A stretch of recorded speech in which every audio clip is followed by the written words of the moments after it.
মাঝে মধ্যে মনে হয় মাছ মাংস সব কিছু বাদ দিয়ে একবারে শুধু সবজি রান্না করি, কিন্তু মাছ মাংস ছাড়া আসলে চলে না। বাচ্চারা থাকলে প্রতিদিন মাছটা রাখাই লাগে।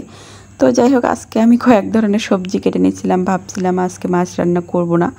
তো তারপরেও 2 ধরনের মাছ রান্না করলাম। এটা দিয়ে একটা মাছ রান্না করলাম, আর কি মাছ রান্না করলাম সেটা অবশ্য দেখাবো। তো এই যে এখানে হলো আমি একটা পেঁপে নিয়ে নিচ্ছিলাম। তো এইভাবে কখনো সব সবজি একসাথে রান্না করা হয়নি, আজকে ভাবলাম একটু ট্রাই করে দেখি।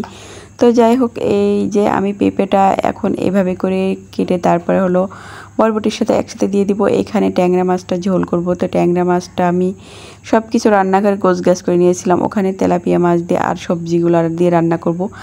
আর এখানে হলো আমি ট্যাংরা মাছগুলো ঝোল করে নিব। তো সব একসাথে মিক্সড করে নিচ্ছিলাম।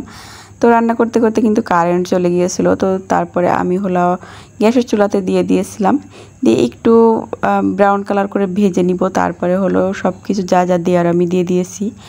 জিরার গুঁড়া আর সরিষা গুঁড়াটা যেহেতু মাছ ঝোলে সব সময় দেওয়া হয়, তো ওটাও দিয়ে দিয়েছি। দিয়ে একসাথে করে দিয়ে এখন কিছুটা সময় হালকা একটু ভেজে নিব। মাছটা যেহেতু আলাদা করে ভাজি নাই, তো এইভাবে ভেজে তারপরে হলো আমি রান্নাটা করে নিচ্ছি। তো এই যে কিছুটা সময় ভেজে তারপরে এখন যতটুকু পানি লাগে ততটুকু পানি দিয়ে দিলেই হয়ে যাবে মাছের ঝোল রান্নাটা।